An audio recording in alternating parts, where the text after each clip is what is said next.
There's nothing more romantic than fantasy, and we can make the war on terror distract them like videos and TV shows with scantily clad women, cover 'em with oil, rub it in like lotion, put F-16s in the skies and battleships in the ocean. The voters won't notice. Tell them you're either with us or you're against us, and in the same breath over-vaccinate our soldiers. They'll want to believe these lies are the truth, to the point that even Cynthia McKinney with proof won't be able to convince them that there's a connection between the war on terror and the Carlisle Group. They'll need to believe these lies are true. I said over-vaccinate our soldiers and coat their ammunition with radioactive DU. Fear is the final frontier of the defenseless. If it's logical, tell them it's senseless. You're either with us or you're against us. It's all about confusion. Name it the Patriot Act if it acts against the Constitution. One man, one vote is a joke. You should be more concerned about your family being broke. Poof. Mirrors. Smoke. Now, watch me raise spending and lower taxes. The answer to any question that the 911 Commission might ask is, we believe that stem cell research is immoral. North Korea has WMD's translation. Time for Operation Iraqi Freedom. Sacrifice American lives on Baghdad soil. Earn more from our investments in defense and increase our supply of oil. The question is, how come we haven't done anything about the genocide in Darfur? The answer is, we believe in protecting the sanctity of marriage. Just give them a slogan.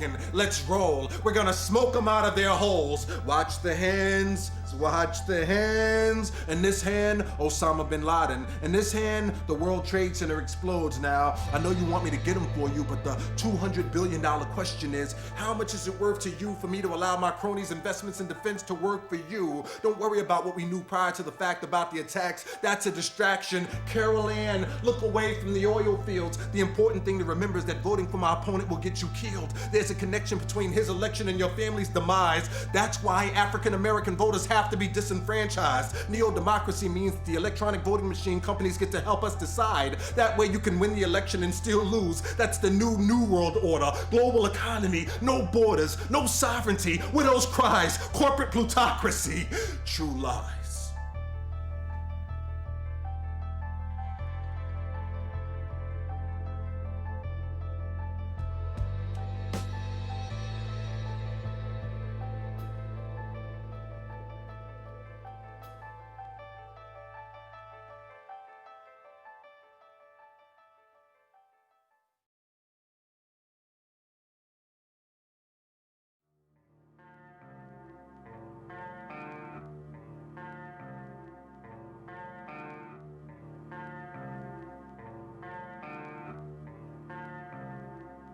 Whites are so evenly divided that every time they vote, the race is so close, they have to go back and count the votes all over again.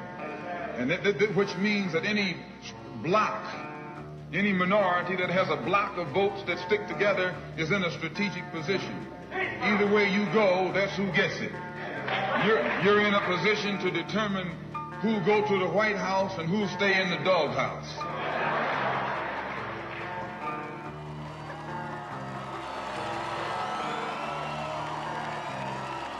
Black people are going to make the difference.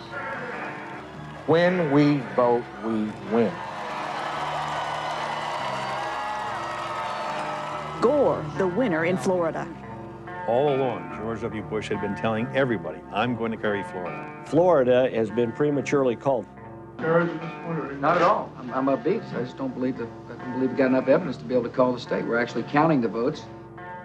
On behalf of the State Elections Canvassing Commission, and in accordance with the laws of the state of Florida, I hereby declare Governor George W. Bush the winner of Florida's 25 electoral votes. Florida goes to Mr. Bush. Let's stop and absorb that for a second. Florida is going to go for Mr. Bush.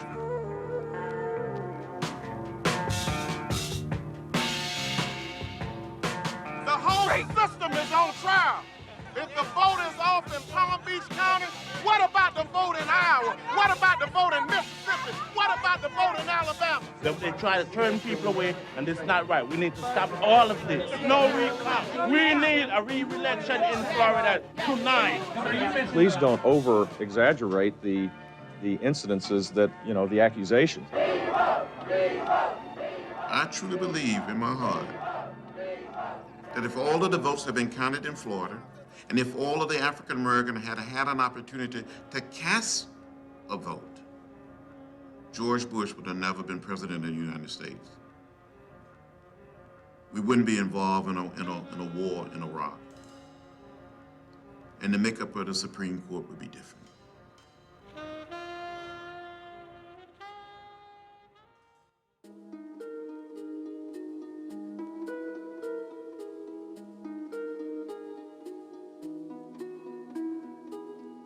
I'm not a scientist and I don't know much about formulas, but someone is trying to create a formula.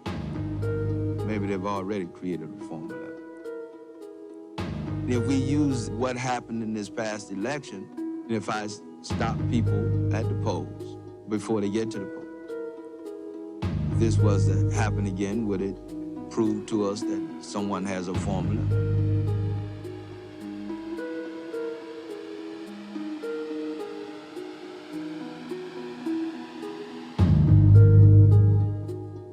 Around 7 o'clock on the day of elections. That was when I got the first phone call telling me that something untoward was happening in Florida. I was on my way to vote. There was a roadblock, and there were approximately 5 highway patrolmen there, and they stopped me. He asked me for my driver's license. I present my voter's registration to the lady, and with my driver's license, she said my name wasn't on the paper. What do you mean I can't vote? She said, you have been sent an absentee ballot, and therefore you can't vote. The supervisor wanted to talk to me. We have you listed as a convicted felon. You have been purged from our system. You've lost all your civil rights. One person, one vote. One person, one vote. Everybody matters. Every vote matters. Keep hope alive. I was slingshotted into slavery. That's how I felt. The suppression of the black vote is a key indicator. If we're stopped at the ballot booth, I think that the prospects for democracy surviving are quite dim. The NAACP are calling on the Justice Department to launch a civil rights movement. I don't believe the American people, even to this day, really understand what happened in Florida 2000. At every precinct, there's something called the voter list. And if your name is not on the voter list, then you're not allowed to vote. 5 months before the 2000 election, Jeb Bush, governor of Florida, and Katherine Harris, his Secretary of State, ordered the removal of 57,000 voters from the voter rolls. Supposedly, these were felons, criminals not allowed to vote. In fact, 97% were innocent. And it just so happened that most of them on that list were Black and Latino. I'm not guessing because I got a hold of the computer files. Next to the names are the voters' races. Ms. Harris, you're aware of allegations that a private firm that you contracted with produced a list of purported felons who were taken off the voter registration list. Yes, I am aware. And you became aware of the concerns raised about the legitimacy of the lists that were provided by the private firm? Yes, I became aware. And what action did you take in response to becoming aware of those concerns? If, again, I'm going to refer that to Mr. Roberts and that he's in charge of those day-to-day operations. What specific actions did you take, Mr. Roberts? In putting the data together, there were identified by the supervisors of elections a significant number of persons who had not committed felonies that were identified on the list. Excuse me, Ms. Harris, when did you become aware of the concerns about the list provided by the firm? Again, because our division director would have made me aware, brought this to my attention. I'll have to refer to him because I'm not certain of the specific date. Okay, I'm trying to move this along, Mr. Roberts. You're not helping me out because I'm not getting specific. I'm not trying to stall you. I'm trying to. But you're not giving me the information we're asking. Please do. It was important to establish for the record the role of all of the players in this debacle of democracy. I just want to make sure that I'm clear on this. The duties to carry out the election itself are not the responsibility of the governor. So we understand for the record that as it relates to the November 7th election, you had no authority, no responsibilities, and took no actions with regard to the election. In the preparation for the election? Yes. No, again, the Secretary of State and the 67 supervisors of election were responsible for that, and they carried out their duties. Supervisors are in a precarious position here. We have a law that says that a felon cannot be on your rolls. And if I remove that person, you know, from information that I've received, and I've done it improperly, then I'm violating a person's right to vote. The law said that they had to verify this, but they were not taking it seriously. And you know, that could destroy a person's life. I received a letter saying that I was a convicted felon at my office. Yes, ma'am. And I am not a convicted felon. Thank you very much. I actually don't feel that the stories of disenfranchisement were that well covered by the media. There was a great deal of attention to punch card ballots and hanging chads. There was a great deal of attention to the political machinations. There was even a great deal of coverage for the soap opera litigation. But the stories of individuals who were aggrieved by what went on, that sort of went to the back burner and then ultimately just fell out of the story altogether. Because there was no debate on the floor of the U.S. Congress, one congresswoman, Cynthia McKinney, decided to hold her own investigative hearings in Atlanta, Georgia, the home of ChoicePoint, the company that created this list, and she dragged in the executives of the company to answer questions. DBT was instructed to use very broad rules. These rules were supplied by the state when comparing names on the list. What ChoicePoint admitted to us at the town hall meeting was that they weren't looking for exact matches. Florida officials only wanted an 80% match on the last name. Now, the result of that was to capture the names of people with similar names.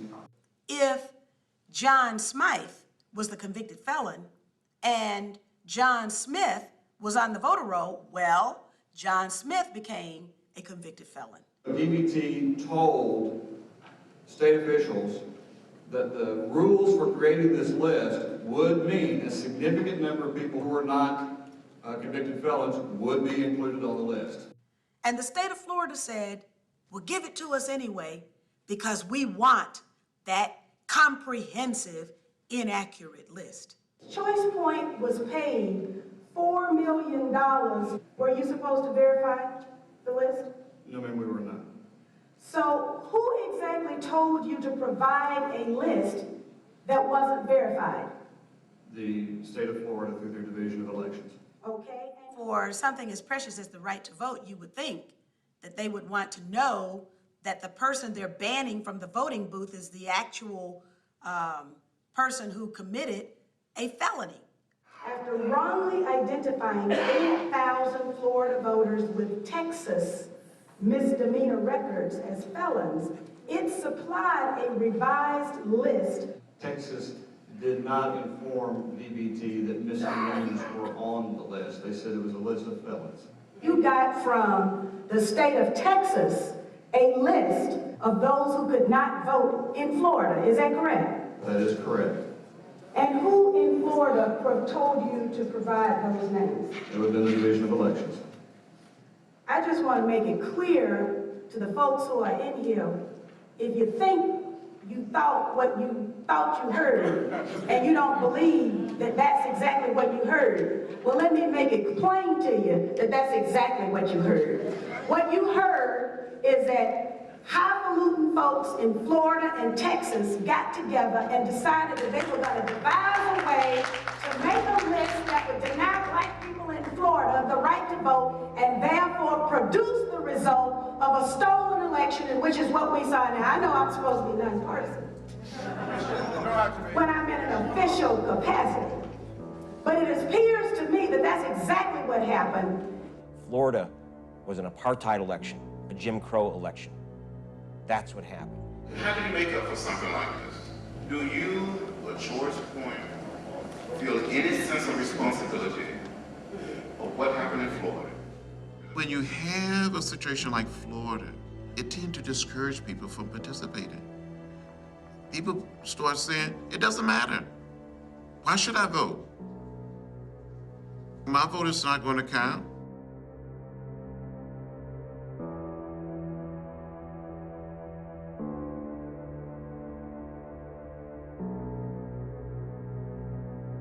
The problem with this is that it was so in your face. We're gonna steal the election, we're gonna take over the levers of government, and there's nothing that the American people can do about it. Secretary Cheney and I are honored and humbled to have won the state of Florida, which gives us the needed electoral votes to win the election. We will therefore undertake the responsibility of preparing to serve as America's next president and vice president. Bush, do solemnly swear that I will faithfully execute the office. The Florida experience was traumatic. When you think about it, the right to vote is key to the whole constitutional democracy that sets us apart from any other country on the planet. Telling the truth about the 2000 election set me on a course to telling the American people all that they needed to know about this administration.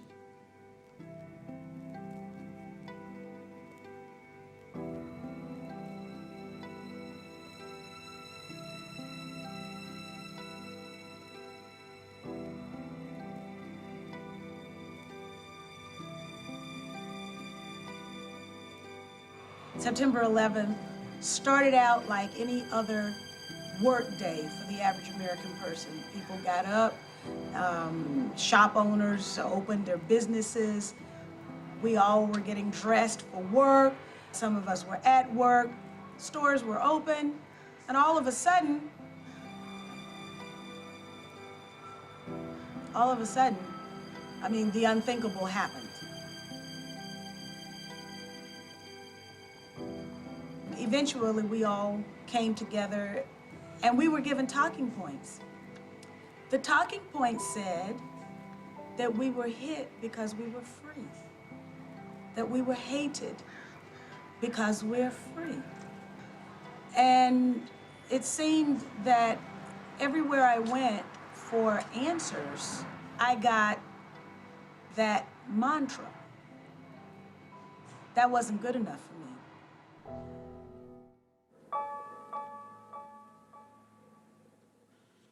And I thought you'd be interested in this. This is the outline of the 911 Recommendations Implementation Act. Okay. Okay. That's separate from the Terrorist Reform Act. Okay.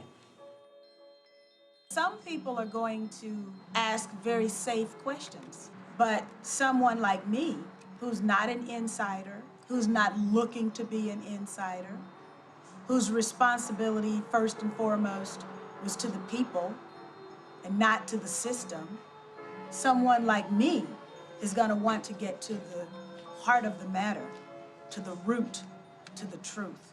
There's a certain political etiquette, I would call it, about what is proper to discuss and not proper. And if it's too difficult, it becomes over the pale. It becomes conspiracy nut stuff. It's not just the information you put out, it's even asking the question, which is not permitted. Crossfire. On the left, Paul Begala. On the right, Tucker Carlson. Time to reveal our quote of the day. Buckle your seatbelts. This congresswoman is a Democrat from the Atlanta area. She is Cynthia McKinney, and she has a conspiracy theory you won't believe, hopefully. Here's what she told a Berkeley, California radio station, quote, "What did this administration know, and when did it know it about the events of September 11th? Who else knew, and why did they not warn the innocent people of New York who were needlessly murdered? What do they have to hide?" End quote. This is how the White House reacted. All I can tell you is the Congresswoman must be running for the Hall of Fame of the Grassy Knoll Society. I really don't have anything to say that would lend any credibility to what she said. I never alleged that there was any conspiracy. What I suggested was that there were warnings that came into this administration. Now is the time for our elected officials to be held accountable. Now is the time for the media to be held accountable. Why aren't the hard questions being asked? We know there were numerous warnings of the events to come on September 11th. Vladimir Putin, president of Russia, delivered one such warning. Those engaged in unusual stock trades immediately before September 11th knew enough to make millions of dollars from United and American Airlines, certain insurance and brokerage firm stocks. What did this administration know, and when did it know it? Who else knew, and why did they not warn the innocent people of New York who were needlessly murdered? Her words were taken, put through a media mixmaster, and changed around. Here you have Cynthia McKinney accusing essentially the president of being an accessory to mass murder and doing it for profit.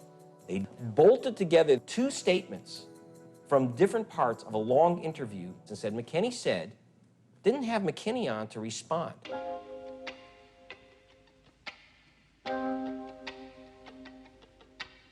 We had President Bush place a phone call to Majority Leader Senator Tom Daschle asking him not to investigate the events of September 11th. And then, hot on the heels of the president's phone call was another phone call from the vice president asking that Tom Daschle also not investigate the events that led to September 11th. My question is, what do they have to hide?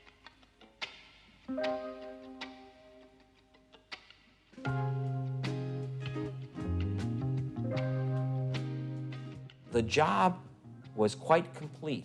Cynthia McKinney was accused of saying that George Bush knew all about the September 11th attack in advance, and that he kept it to himself to make sure that his buddies would profit from the wars to come.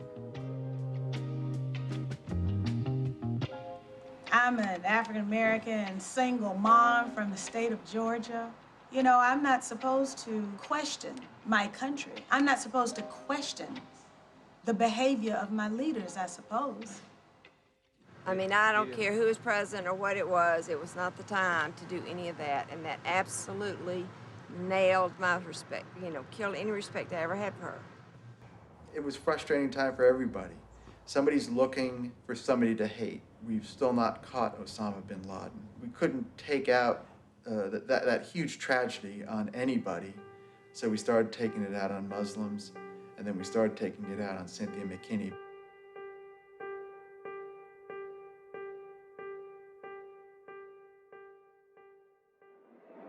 I'm asking you to question why my opponent has continued to vote against appropriations for military and intelligence support.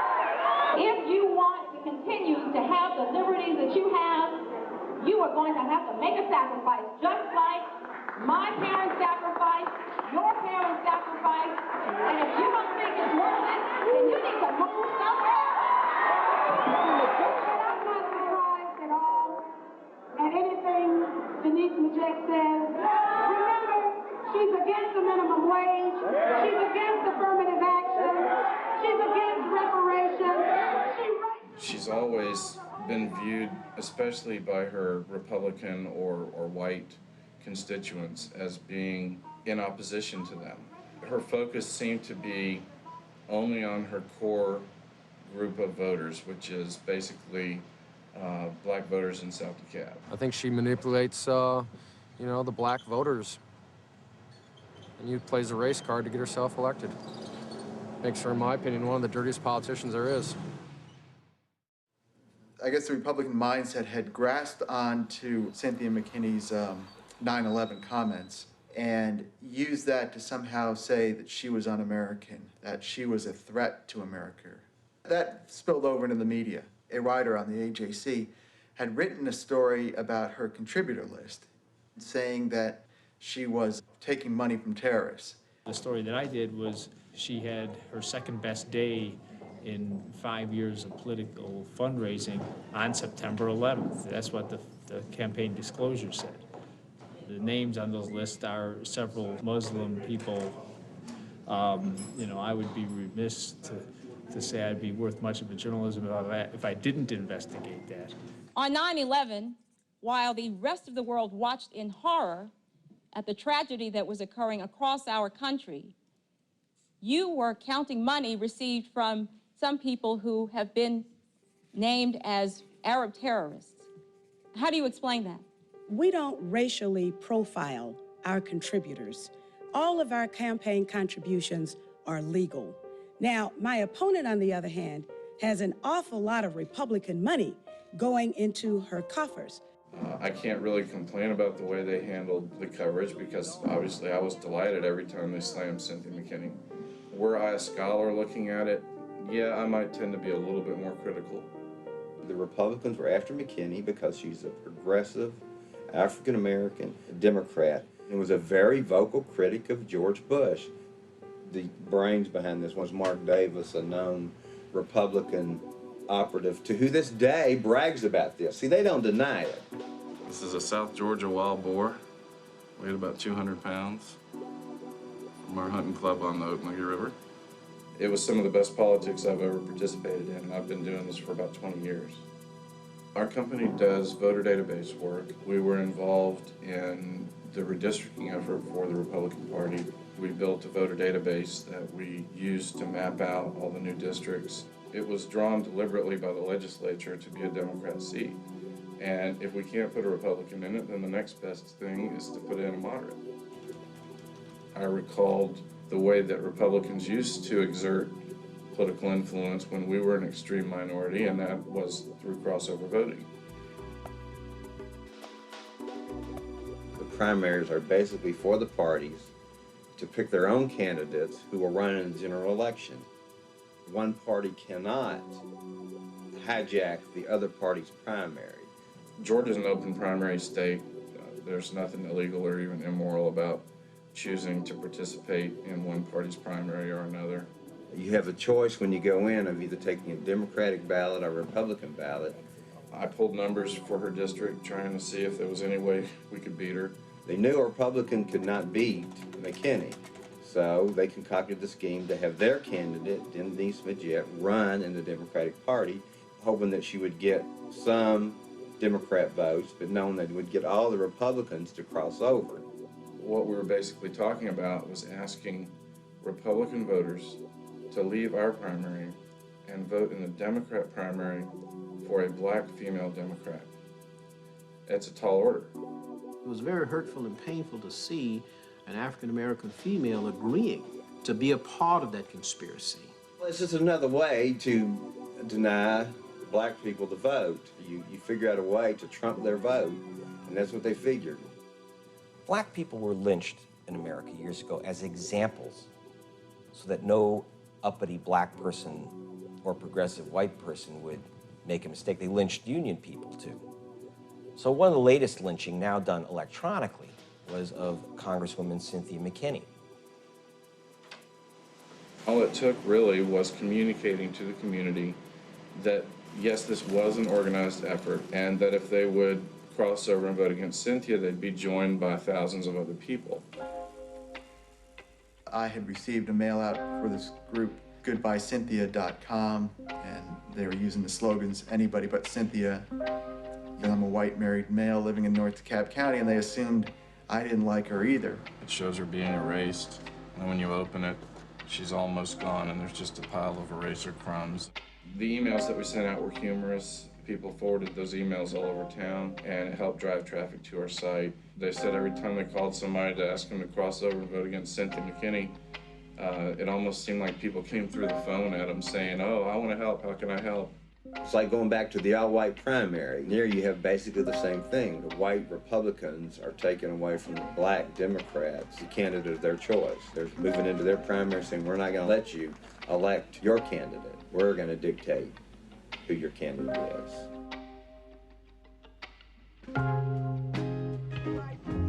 We have some very difficult days ahead. Don't sit here in DeKalb County and not think that more is before us, and that is the war in Iraq.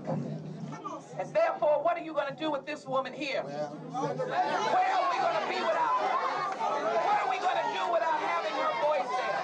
And I cannot speak for what she's going to do, but I can imagine what it's going to be. Don't let what happened in 2000 play out again on August 20th, 2000. Knock on doors to bring out relatives that all might come to the polls to support and sustain her, that justice might prevail. We ask in Jesus' name. Let everybody say, amen.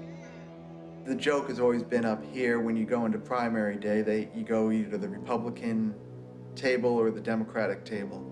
And the lines have always been long for the Republican table because we're so heavily Republican in these precincts up here. You had polling places in Dunwoody where neighbors would walk in and high-five each other and giggle as they took a Democrat ballot. There was basically no Republicans voting that day in DeKalb County. What can you say when you get about 5,000 Republican votes and 117,000 Democratic votes in a district that's 62% Democratic and 38% Republican? Clearly, the Republicans crossed over. It was not a good day for me, even though I had to put on the face of being a good, happy person.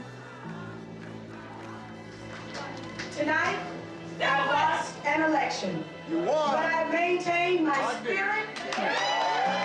A lot of people had said it could never be done. And the morning after Cynthia was defeated, I sent an email out and I said, the kitchen is open at goodbyecynthia.com. This morning we'll be serving crow.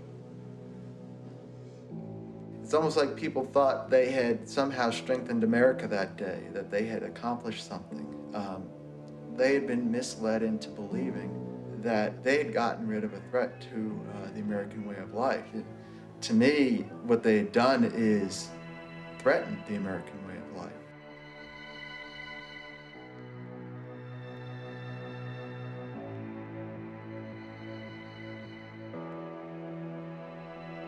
I worked in hundreds of campaigns, and the work that I did in this one was pro bono, and I never made a dime.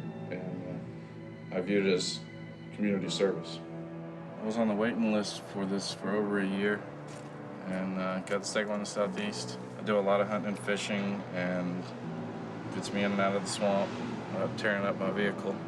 In terms of the money trail from the National Republican Party or from the White House down to people like Mr. Davis, you may not ever see that. But this was something that certainly the National Republican Party really put on their agenda as a priority, to defeat this woman. The environment here in Washington was, as you said, anything that anybody could conceive of being against government or speaking out against the grain, you were ostracized. That was a fact. It was a warning. They throw her corpse over the wall as a warning to others. They hang her from the tree because when they see her swinging from the poplar tree, every politician knows you don't ever raise these questions. We gonna see when you stand before the maker. Can you bring your big house and your fancy car and bank account? That's right. When you stand before this political lynching. By the time this is in the papers tomorrow, you deserve to be the laughingstocks of America for this travesty that happened in Georgia tonight. Right. This was a travesty that happened. Right.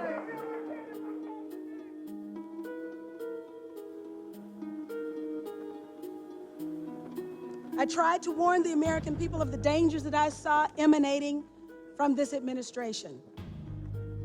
And sometimes I wonder what the progressive community in Georgia and around the country was thinking about as I ran my race. Even progressive journalists found it easier to join the bandwagon against me rather than to simply report accurately what I had said and done. Just think about it. Catherine Harris, who participated in the illegal disfranchisement of innocent Black and Latino voters, was rewarded with a congressional seat, and I was taken out of one.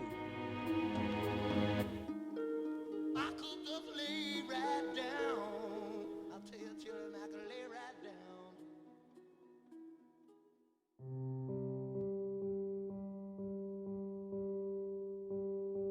People didn't wake up one morning and say, we're going to pass the Voting Rights Act. was not out of the goodness of someone's heart.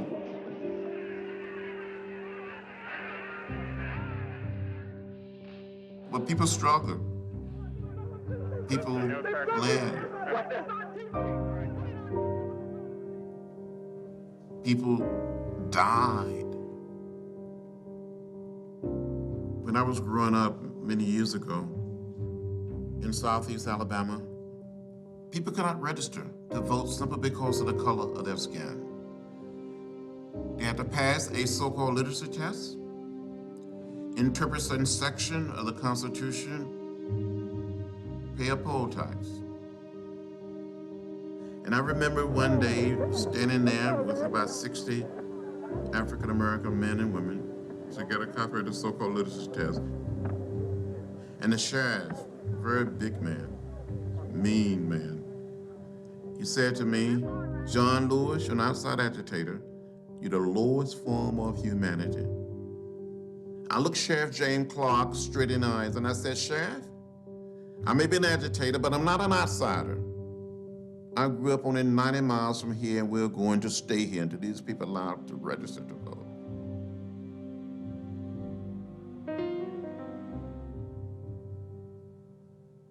Then in another little town about 35 miles from Selma, a young man by the name of Jimmy Lee Jackson involved in a march for the right to vote. A confrontation occurred. He was shot in the stomach by a state trooper. And a few days later, he died at a local hospital in Selma. Because of what happened to him, we made a decision, the movement did, that we will march from Selma to Montgomery, Alabama, 50 miles away. We're marching today to dramatize to the nation, dramatize to the world, that hundreds and thousands of Negro citizens of Alabama, but particularly here in the Black Belt area, denied the right to vote. We intend to march to Montgomery to present certain grievances to Governor George C. Wallace. It was a beautiful Sunday afternoon. We started walking in twos, 600 strong, no one saying a word. It was so orderly, so peaceful. We came to the highest point on the bridge. Down below we saw a sea of blue, Alabama state troopers. We continued to walk. We got within hearing distance of the state trooper. A man identified himself and said, "I'm Major John Cloud of the Alabama State Troopers. This is an unlawful march. It will not be allowed to continue." See that they turn around and disperse. They came toward us, beating us with nightsticks and bullwhips, shrimping us with horses. I was hit in the head by a state trooper with a nightstick. Had a concussion at the bridge. I thought I saw death. I thought I was going to die.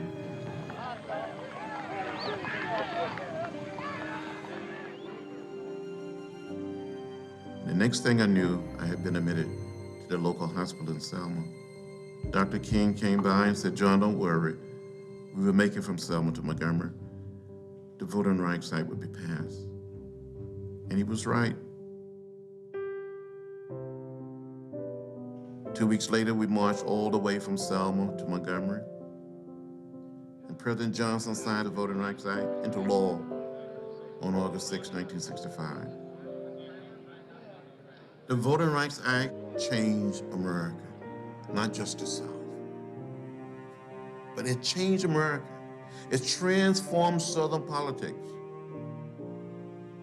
When Black people started registering and voting.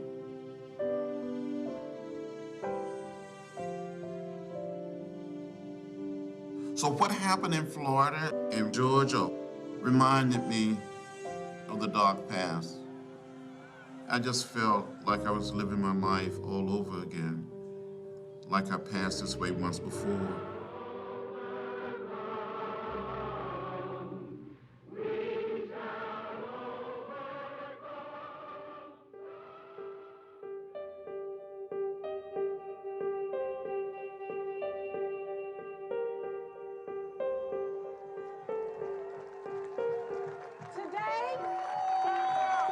We are confronted with a new urgency.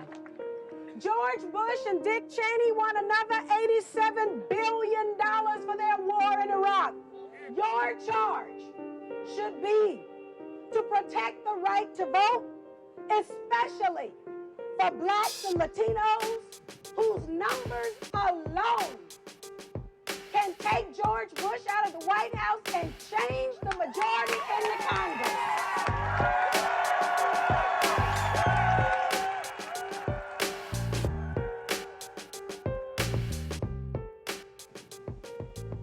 Is participating on a panel whose purpose is to discover the truth dangerous?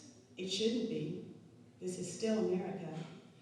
And will I continue to do the work that I was doing before I left Congress? There's no way I can stop pursuing the truth. Citizen activism and citizen participation is always the answer. It's amazing that it's happening right here in New York City. New York City certainly has the greatest pain. And here, the most profound questions are being asked. Nobody got the whole story of what happened in 9/11. All I can say is that someone knows the truth. Someone knows the truth of it. Someone knows the truth. And he's still in office. Our quote of the day is a highfalutin "I told you so" about September 11th.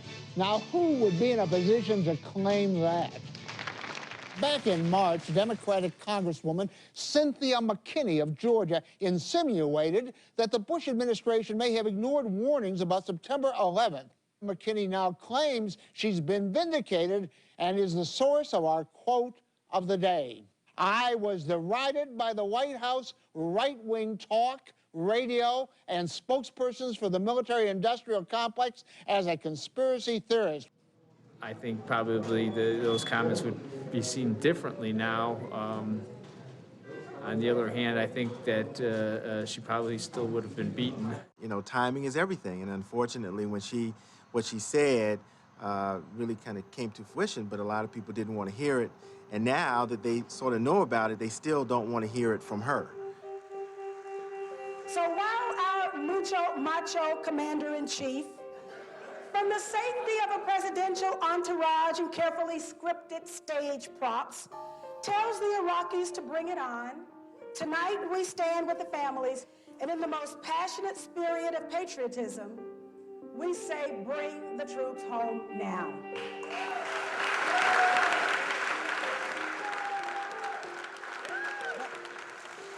The very act of our sitting vice president taking a paycheck from the American people while at the very same time taking one from a corporation that gets billions and billions of dollars in no-bid, sole source contracts should make us all outraged, and the vice president should blush. But these people don't blush because in the end, they know they can get away with it.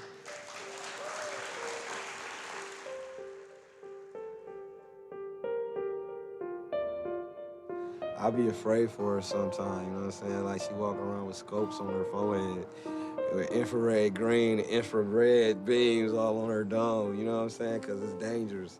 And that's why all them other dudes are scared, because they don't want to get crucified in the media like she did.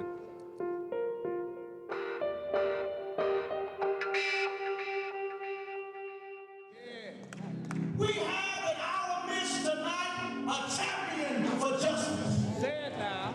For truth and righteousness. Yeah. We got somebody here tonight who is not ashamed of and not afraid of Halliburton and the Carlisle group. Let us rise to our feet to honor our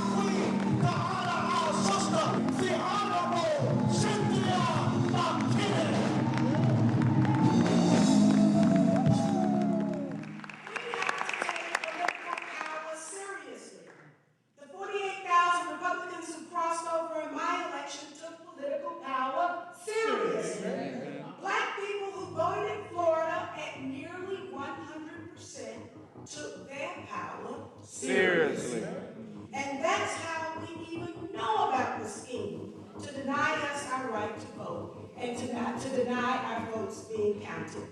Florida became the rallying cry that it was because we flooded the system with our black ballot power. Truth of the matter is that the media, large corporations, the people who control politically our country today, do not want you to participate. That's only bad for them. They want a low turnout of primarily upper middle class people. They want big money to dominate the political process. Their nightmare is that young people, lower income people, working people jump into the political process. They do not want that. I want to be more informed about the whole thing because, like, a lot of my folks is basically like, fuck voting ain't shit.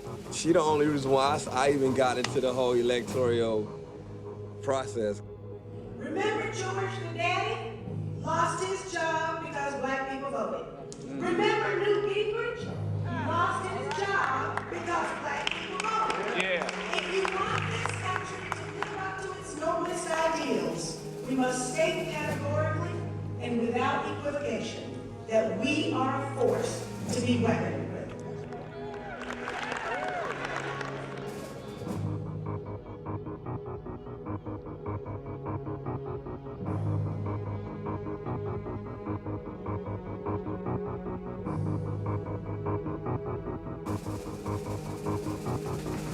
I want to thank all of you for coming out this afternoon.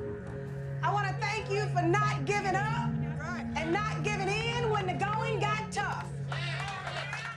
We've learned some important lessons, and one of them is how really important this congressional seat really is.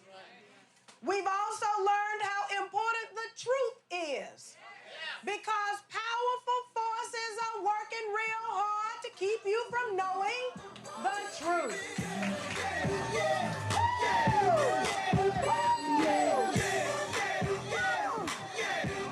I've knocked on a lot of doors just in the last month. I've knocked on a lot of doors, and people are hurting. They need Medicare, Medicaid. Yes. They need a job. They need jobs. I go to the rock of my salvation. I go to the throne that the village rejected. I go to the mountain. The mountain shelter me. The whole election was turned upside down when Majette made a stunning announcement that she would not run for re-election and instead run for the U.S. Senate. That prompted a free-for-all of candidates to jump into the race. What was supposed to be a two-woman bitter grudge match turned into pretty much a seven-candidate free-for-all, and no one would have predicted this. We were suspicious of the poll numbers that were being floated in the local newspaper.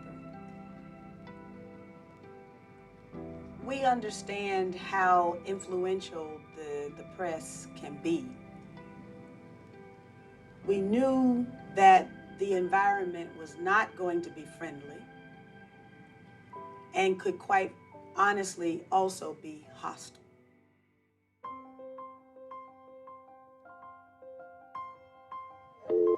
DeKalb Emergency 911. Hello?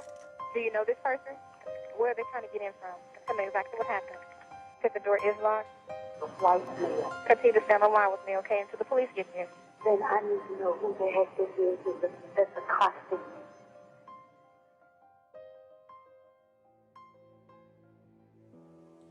I've had a little problem. An individual here legally on a student visa issued in Saudi Arabia was charged on Thursday night with criminal trespass and stalking. He had access to the telephone records of the campaign headquarters. He had called all over America, talking to people, saying that my life was in danger, I shouldn't get on any planes. He came to my house 3 times on Thursday, banged on the door. He wouldn't leave.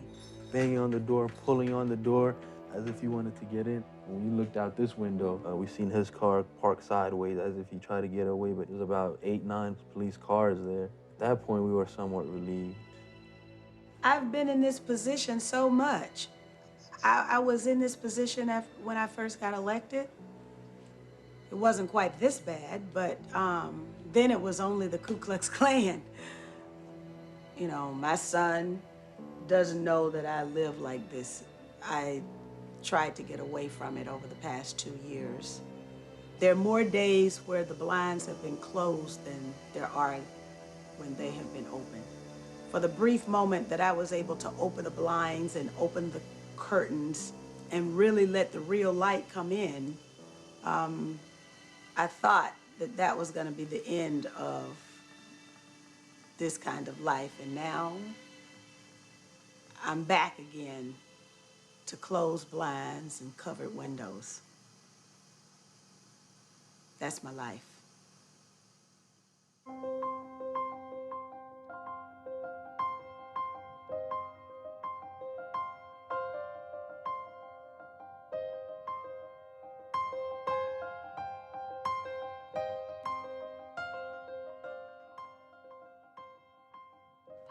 It's now a day before the election, and McKinney is basically fighting the political fight of her life.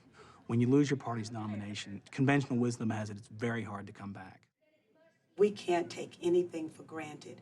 We have got to make sure that we have the turnout on Election Day. And just as we discussed a little bit earlier, you're going to write down the number of voting machines and do a comparison with the number of registered voters for that precinct. NAACP takes this process and procedure very, very seriously. And yes, we are also looking at the fact that we're in the South, and Georgia happens to be one of the 9 covered states under the 1965 Voting Rights Act. So we want to ensure that no infractions occur and everybody is allowed to legally do their duty, civic duty of voting. That's the way the hackers hack, is through the phone line. So you want to make sure that you've got your vote total before they connect the machine to the phone line. Got it?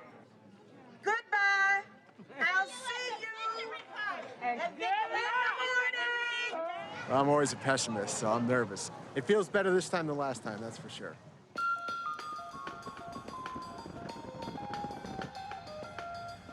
Well, I'd like to see a runoff at least. For a number of reasons, I'm not a Cynthia fan. But I'd be surprised if she does well. For Cynthia McKinney, she was right the whole time. Bush was lying. If you go back as a freshman legislator, again, targeted by the Republicans, can you really be effective for this district? I think that she's seen as being more of a troublemaker than somebody who could be effective. The media kind of beat her down, you know, but she's a strong black woman. I believe she could win. I like her. She seems to be very frank. My impression is that not many people will vote for her. Hello, how are you? Thank you very much. Back on the hill. That's right, that's right. That's where we intend to go, for you. It's a difficult election to read because it's not clear who exactly is going to show up. She probably has the largest and most motivated group of voters. She also has a ceiling in that support. And the question is, has that support eroded somewhat since her last run? I'm hopeful that my vote will be counted today. How hopeful? Well, we're backing up my hope with a team of lawyers. As the turnout numbers were coming in, we started to get worried because it was lower than what we had wanted to see. And these were her strong precincts we were watching. 163, 153. 872, 36, okay. Polls opened this morning, one of them in particular I'm thinking about, with only 2 machines working out of 17 machines. Our poll observer was right on the case and made the phone call, and within an hour, those 15 machines were up and operational. The Tilly Mill precinct was 106 Republican, 96 Democrat. Okay, what about Chambly? If there are any strange things from the numbers, then we start sending out field crews to try to knock on the doors. It looks like the crossover isn't as high, that we could tell. The turnout is heavily Democratic in the precincts we thought it should be. If the numbers are high enough, that I don't know yet.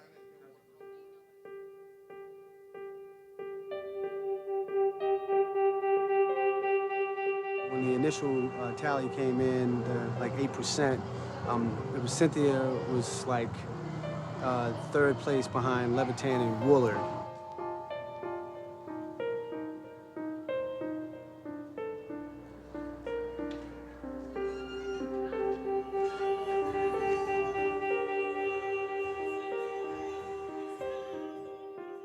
And it's 9 o'clock. I just got a call from our guys at the headquarters.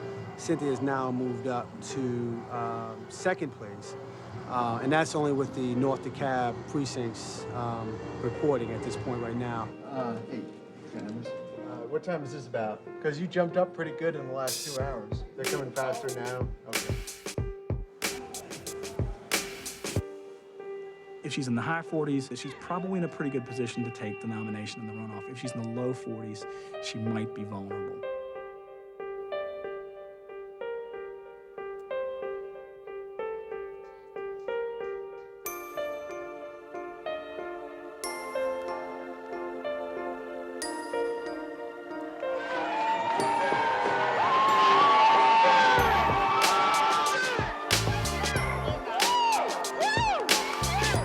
It's now 10:25, and something beautiful just happened. Cynthia McKinney just went from second place, jumped up to first place with 50% of votes already in.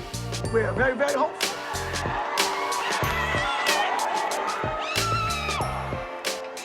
What we learned was, in fact, her turnout was good. And because she had people out in the street, because she was talking to people, because they missed her, her base came out, and they came out strong. They'd been misled, they had been duped, and they weren't going to allow it to happen again.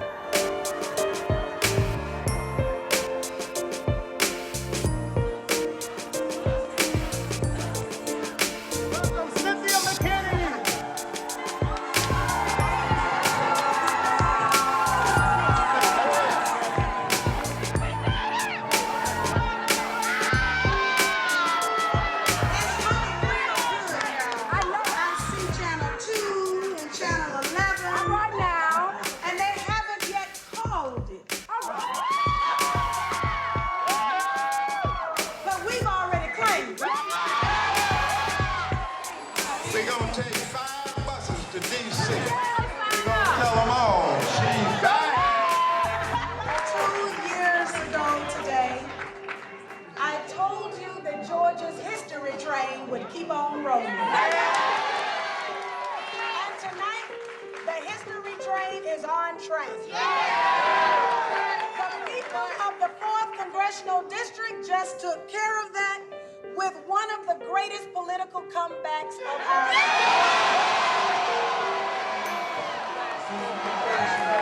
I learned a valuable lesson during these past 2 years. The American people appreciate being told the truth.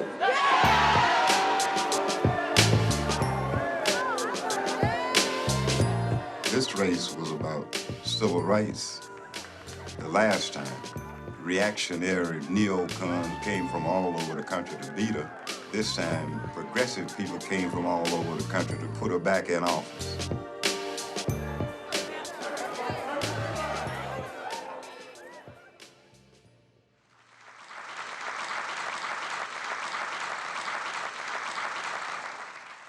Does the Democrat Party take African American voters for granted? It's a fair question.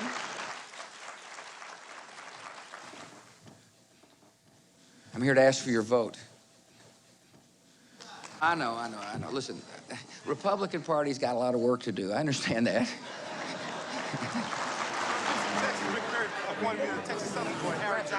Thanks so much. We're trying to get a picture. This is nasty.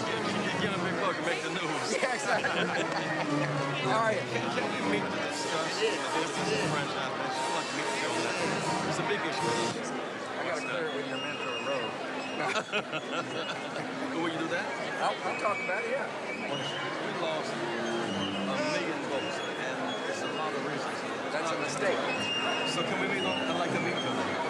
I'll let you know. I'll call him right now. All right. Rose. Freddie. Well, he's your mentor. That's what he said. I live in the same county your parents live. Odd county. Yes, sir. We will win Florida and Ohio. We will take at least 2 or 3 or 4 states that were won by Gore in the last election. The W sign.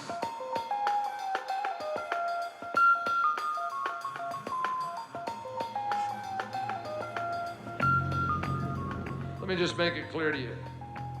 We're not going to let this be a repeat of 2000. We're not going to let this be a repeat of 2000. We're not going to see 1 million African Americans deprived of their votes in America. The anticipation of the results coming in tonight is going to fill everybody with kind of joy that this community hasn't had for a very long time. So now I am on my way to a precinct where we've had problems with provisional voting.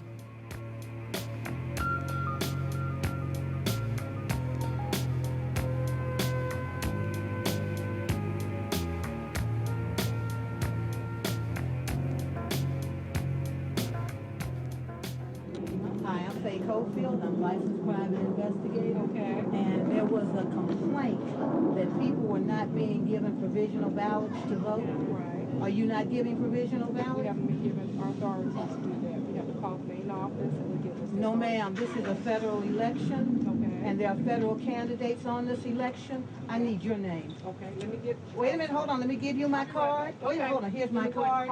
And here is my license. So you can. We've had problems with the ability of voters to vote a provisional ballot if their name does not appear on the rolls. And you're supposed to be coming back out. Yeah, I'm coming out. Thank you, sir. Okay, can we? Oh, I know she didn't close the door in my face. I know she didn't close the door. The Secretary of State's office has said before a provisional ballot can be issued to a voter, that the Secretary of State's office has to be called. You're in violation of federal law, and we've tried to talk to you about it, but you won't come outside. Nobody's gonna play with you. This is a person's right to vote. Okay. What kind of micromanagement of the election process is this that ends up potentially disenfranchising duly registered voters? And they will not talk to us. They wouldn't talk to me, but I told them I was gonna file a federal complaint, so we're gone. We don't know if this is intentional obstructionism or if this is just callous indifference to the right of a voter.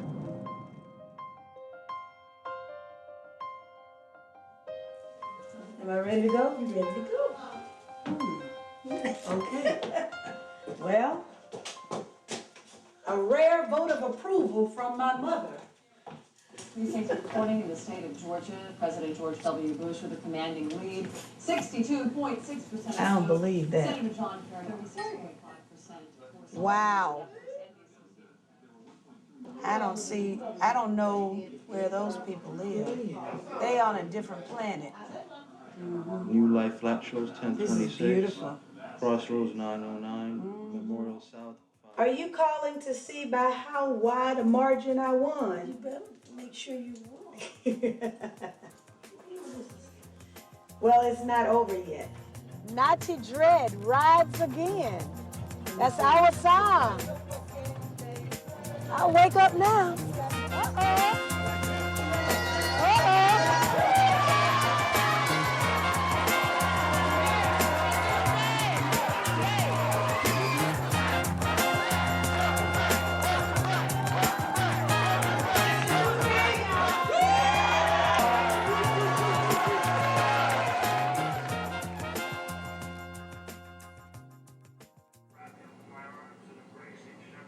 This is totally incredible.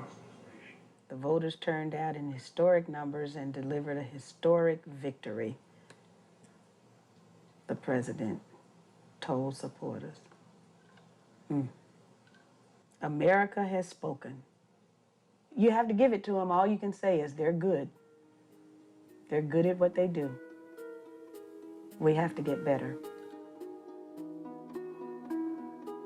After the election in 2004, we began to get complaints from all over the country about things that had happened to people. We document them. But one state had more people calling in disgusted, sometimes crying, some dejected, some swearing they would never vote again. Ohio. The black vote, which is so instrumental when our vote is counted, was again targeted in several ways. The longest lines, the most eliminated provisional votes, the most inconvenienced, the most victimized by precinct manipulation, with machines unused in warehouses. The machines were dry while the voters were wet. The lines in the black precincts were 2, 3, 4 times as long as those in the suburbs. Now, some say, well, gee, that's just an accident. When you see that kind of an event, you better believe someone intended that. Now, why was that intended? Because somebody doesn't like black Americans? No. It's because black Americans have this propensity, statistical propensity, to vote 9 times out of 10 in support of a Democratic candidate. I think some things are just really simple. You ask for my money through taxes. You want my son to die for you. You want my daughters to wave the flag. You have to give us the reason why. My vote and everyone else in this room and across this country must be counted, must be awarded that. If we're gonna shed our blood and we're gonna work every day in our laborious task. Now what are you gonna do for us to keep doing that for you?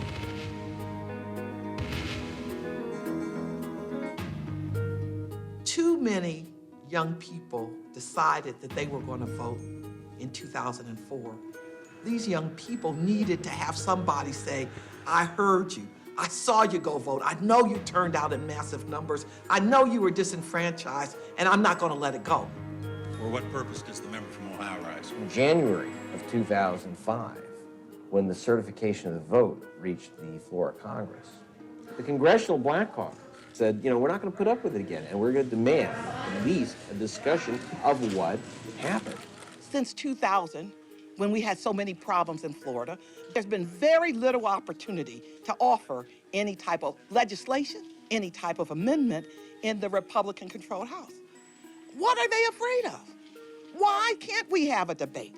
Now, that doesn't mean that it became a national discussion, because there was a virtual blackout on that extraordinary constitutional political story. The clerk will report the objection. We, a member of the House of Representatives and a United States Senator, object to the counting of the electoral votes of the state of Ohio. But one senator, a white woman from California, Barbara Boxer, had the guts to stand up and say, I want to talk about what happened in Ohio. So now it seems to me that under our great Constitution of the United States of America, that we swear allegiance to uphold, which guarantees the right to vote, that we must ask certain questions. I couldn't believe it. It gave us the opportunity to have the debate that we needed to have 4 years ago. In 2000, Democratic senators, even Al Gore himself, stood there with their mouths zipped shut while they watched an electoral coup d'etat in process and said nothing. 4 years ago, I didn't intervene. I was asked by Al Gore not to do so. Frankly, looking back on it, I wish I had. It really wasn't about Al Gore. It was about the voters. The chair recognizes the gentlewoman from Ohio, Mrs. Jones, for 5 minutes. I thank God that I have a senator for joining me in this objection. This objection does not have at its root the hope or even the hint of overturning the victory of the president, but it is a necessary, timely, and appropriate opportunity to review and remedy the most precious process in our democracy. They claim that they act on behalf of disenfranchised voters, but no such voter disenfranchisement occurred in this election of 2004, and for that matter, the election of 2000. Everybody knows it. The voters know it. The candidates know it. The courts know it. And the evidence proves it. In the state's capital, a shortage of voting machines in predominantly African-American communities was created, even though the Secretary of State knew far in advance that 102,000 new voters were registered in that county alone.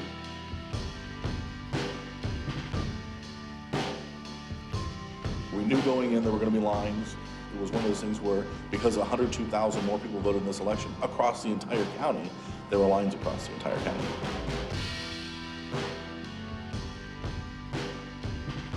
Look at this. Columbus, Ward 1B, 1,175 voters in the year 2000, 1,620 in the year 2004.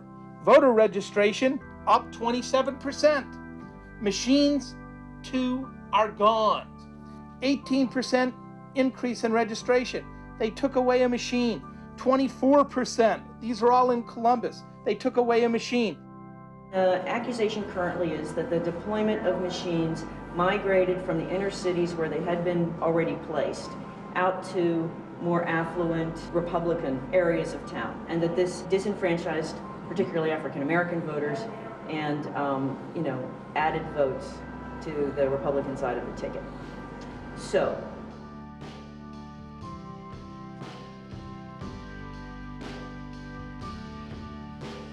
in my affluent, predominantly Republican community, where 62% of the people voted for George Bush in the 2000 election, lines were not a problem.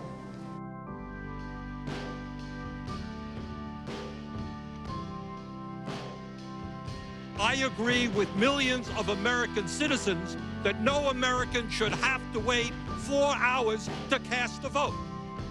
This was entered into evidence by the Board of Elections. They have 2,866 machines available. Through a public records request, we found out that only 2,741 voting machines were delivered.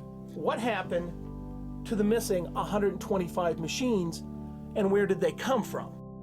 We did our voting machine placement, our allocation purely upon registration and past turnout statistics, nothing else. This shows the machine allocation. Bexley, affluent, upper middle class suburb, right next to the east side of Columbus. No missing machines. Canal Winchester, suburb on the southwest side of the city. Again, no missing machines. As soon as we come to Columbus, where the black population is concentrated, where every elected official on the city council and the mayor are Democrats, somebody has taken the machine identification number and blacked it out. And then they blacked out another one. And then they blacked out another one. Take a look at what happens once you get into the inner city. Virtually every precinct here, somebody has come along and blacked out these machines. As we count it up, it comes to 125 machines. 74% of all the African American wards had less machines than in the primary. This list would have come from the Board of Election. The director is Matt Damschroeder, the former chair of the Franklin County Republican Party. The state, using federal dollars, has to purchase one machine for every 200 registered voters. In Franklin County, had we done that for this election, we would have had to purchase about 1,500 more machines at a cost of $5,000 to $6,000 per machine.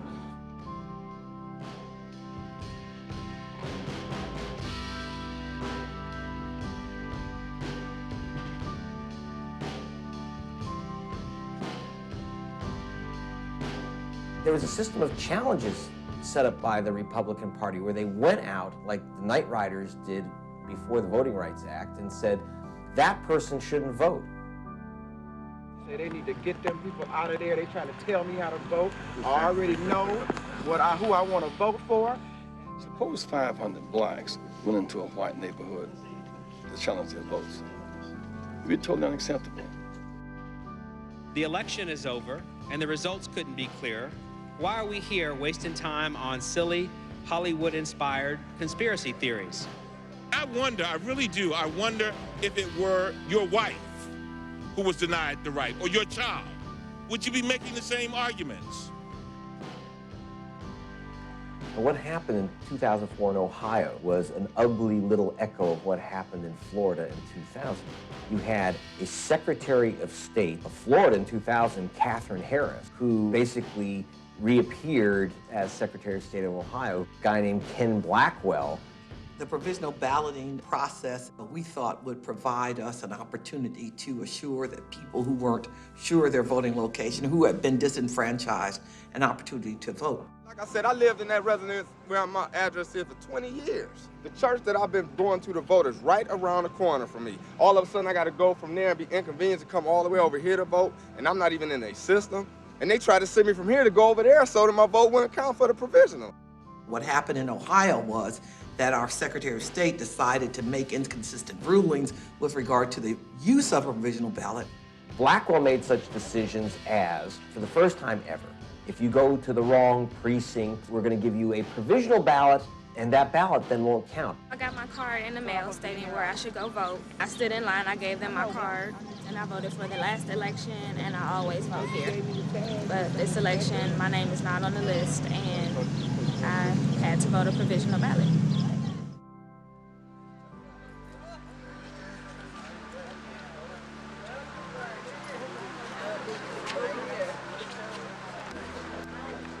Mr. Kenneth Blackwell, I'm ashamed to say an African-American man, has failed even to follow Ohio's election procedures, let alone procedures that comply with federal law and constitutional requirements. I'm just photographing for election protection. We're waiting in line to vote. Okay, now we're walking down a path into the woods. Earth to Barbara Boxer.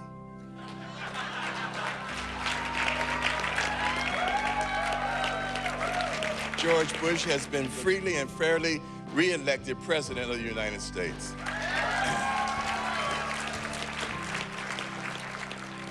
Blackwell, just as Katherine Harris did 4 years earlier, made a series of decisions on how the vote should be counted. Now you have to understand that Harris was the chairwoman of the Bush election campaign in 2000 while she was in charge of counting the vote for the state. Blackwell was chairman of the Bush campaign in Ohio while he's in charge of counting the vote. It's the same political fix. Our ancestors who died for the right to vote certainly must be turning over in their graves. Even if I let you in, they're not going to let me vote.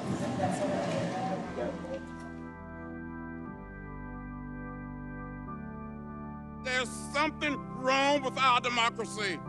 More and more of our citizens are growing uneasy. And I hear people on the other side saying, you should get over it.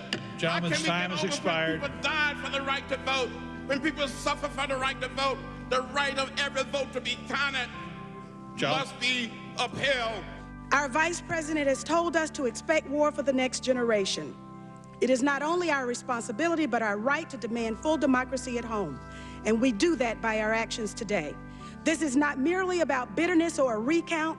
This is about a blackout. It's time to end the blackout and shine the lights on our precious right to vote.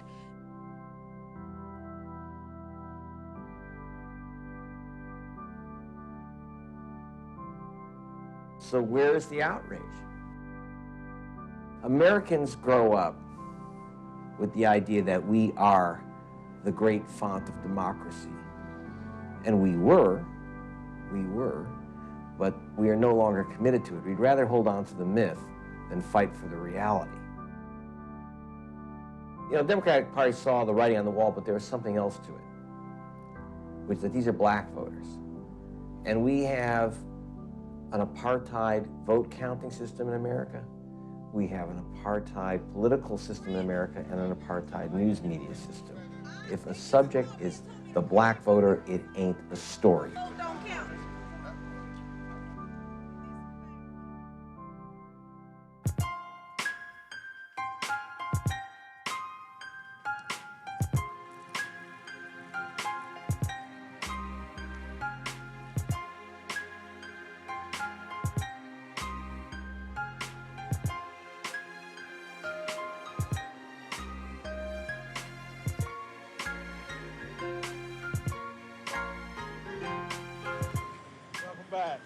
Thank you.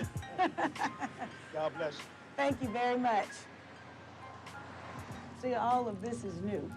All of this concrete and the flowers, which are a fancy barricade, the guard shack. What? Who you guys with?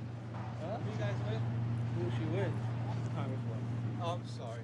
I was That's just the typical kind of treatment that I receive.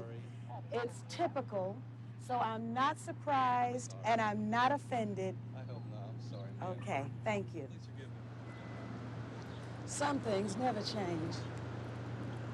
That's what Tupac said.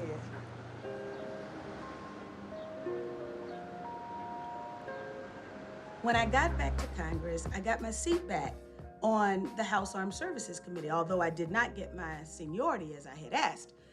The chairman is going to strictly adhere to the 5-minute rule so everybody can have a chance to ask their question. And they get almost to me, and then I hear Rumsfeld say he's got to go to lunch. And that a special accommodation had been worked out. Absolutely. I took down the names of everyone who's left, and we'll get them down for breakfast sometime in the next 2 or 3 weeks. Okay, Mr. Chairman? Let's do that. Mr. Chairman, I have a question. Yes, the gentlelady's recognized. Thank you, Mr. Chairman. Would that breakfast with the secretary be open to the public? Well, if you want to bring all the omelets, it might be. Well, Mr. Chairman, there are many of us who have important questions, and my question in particular is about the 4 war games that were taking place on September 11th and how they may have impaired our ability to respond to the attacks on September 11th. Well, let me say the gentlelady I would like that question to be answered in public, Mr. Chairman. Okay, Those chairs are in that hearing room because the public is invited to hear just exactly what the military policies and priorities of our country are going to be. And a private breakfast was not the setting for the public. Thank you, Mr. Chairman. McKinney has kind of a political Tourette's syndrome. You know, she just can't stop herself from saying the truth, no matter how much trouble it gets her in. While all of this was going on, DynCorp kept the Pentagon contract to administer the smallpox and anthrax vaccine. Mr. Secretary, is it policy of the U.S. government to reward companies that traffic in women and little girls? That's my first question. My second question, it's not this genteel kind of back and forth where nothing gets done. I want to see my secretaries, my cabinet, respond to the real questions that I tend to ask. There are serious financial management problems at the Pentagon. Fiscal year 1999, 2.3 trillion missing. Fiscal year 2000, 1.1 trillion missing. The Pentagon has claimed year after year that the reason it can't account for the money is because its computers don't communicate with each other. Who has the contracts today to make those systems communicate with each other? How long have they had those contracts? And how much have the taxpayers paid for them? Finally, Mr. Secretary, I do expect the written response to my previous question, hopefully by the end of the week. Usually politicians follow under massive firepower cover. She's out in front taking the first arrows. The answer to your first question is no, absolutely not. Well, how do you explain the fact that DynCorp and its successor companies have received and continue to receive government contracts? There are times that corporations can get off of out of the penalty box, if you will, and be permitted to engage in contracts with the government. This company was never in the penalty box. If you could proceed to my second question, please.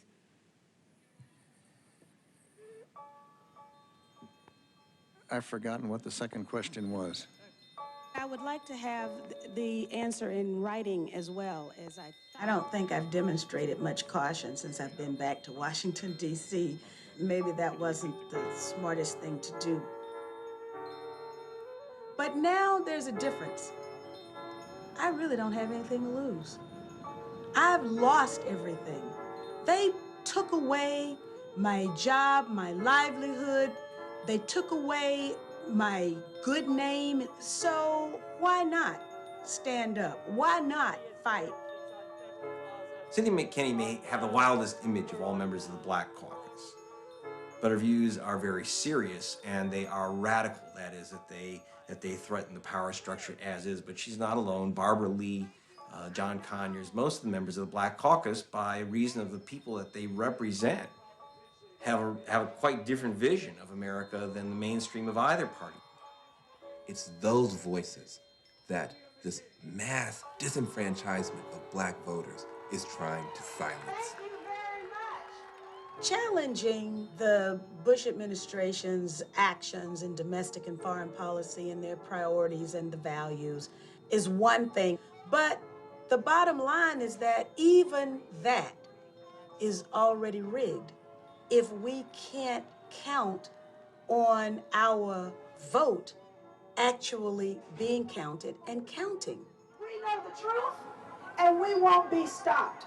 So stay strong, my brothers and sisters, because we've got a lot of work to do. Thank you.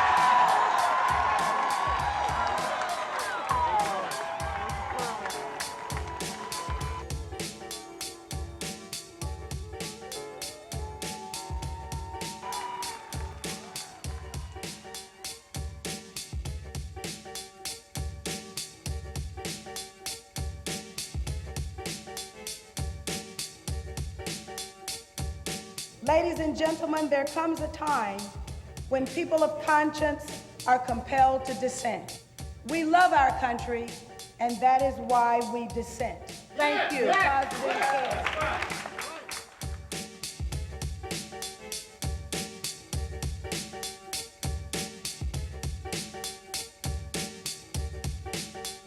I'm gonna vote, because it do count and it do matter. Those people who say they're not voting because they're both the same, don't get out and vote, you'll never know. If the people that's working inside the precinct is making it difficult for you, you have to do whatever it takes.